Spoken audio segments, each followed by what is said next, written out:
പെരുമ്പാവൂർ നിയോജകമണ്ഡലം MLA. Manoj മൂത്തന്റെ office ഉദ്ഘാടനം June 14 ഞായറാഴ്ച നടക്കും. പെരുമ്പാവൂർ പൂപ്പാനി റോഡിൽ സപ്ലൈകോ ഗോഡൌണിന് സമീപത്തായാണ് പുതിയ എം.എൽ.എ. ഓഫീസിന്റെ പ്രവർത്തനം. ജൂൺ 14 ഞായറാഴ്ച രാവിലെ 11 മണിക്ക് എം.പി. ബെന്നി ബെഹനാൻ ഓഫീസിന്റെ ഉദ്ഘാടനം നിർവഹിക്കുമെന്ന് എം.എൽ.എ. മനോജ് മൂത്തേടൻ അറിയിച്ചു. നമ്മൾ പെരുമ്പാവൂരിൽ എം.എൽ.എ. ഓഫീസ് ഈ 14-ാം തീയതി ഞായറാഴ്ച രാവിലെ 11 മണിക്ക് ഉദ്ഘാടനം ചെയ്യുകയാണ്. നമുക്കറിയാം, പെരുമ്പാവൂരിൻ്റെ വികസന സ്വപ്നങ്ങളെ യാഥാർത്ഥ്യമാക്കാനുള്ള പരിശ്രമങ്ങളുമായി എം.എൽ.എ. മുന്നോട്ട് പോകുന്നു.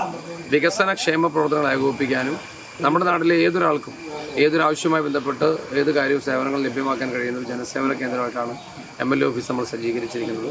പെരുമ്പാവൂർ പൂപ്പാനി റോഡിൽ ബോയ്സ് സ്കൂളിൻ്റെ പുറകിൽ സിവിൽ സപ്ലൈസ് ഗോഡൌണിന് സമീപത്തായിട്ടാണ് നമ്മൾ എം.എൽ.എ. ഓഫീസ് സജ്ജീകരിച്ചിട്ടുള്ളത്. ഞായറാഴ്ച 11 മണിക്കാണ് നമ്മുടെ ഓഫീസിൻ്റെ ഉദ്ഘാടനം. ബഹുമാന്യ ബെന്നി ബെഹനാൻ MP ആണ് ഓഫീസ് ഉദ്ഘാടനം ചെയ്യുന്നത്. എല്ലാവരും ഏറ്റവും സ്നേഹപൂർവ്വം ഈ ഓഫീസിൻ്റെ ഉദ്ഘാടന ചടങ്ങിലേക്ക് സ്വാഗതം ചെയ്യുകയാണ്. മുൻ എം.എൽ.എ. അഡ്വക്കേറ്റ് എൽദോസ് കുന്നപ്പള്ളി ചടങ്ങിൽ മുഖ്യ അതിഥിയാകും. സാമൂഹ്യ സാംസ്കാരിക രംഗത്തെ നിരവധി പേർ ചടങ്ങിൽ പങ്കെടുക്കും. News desk, Perumbavoor.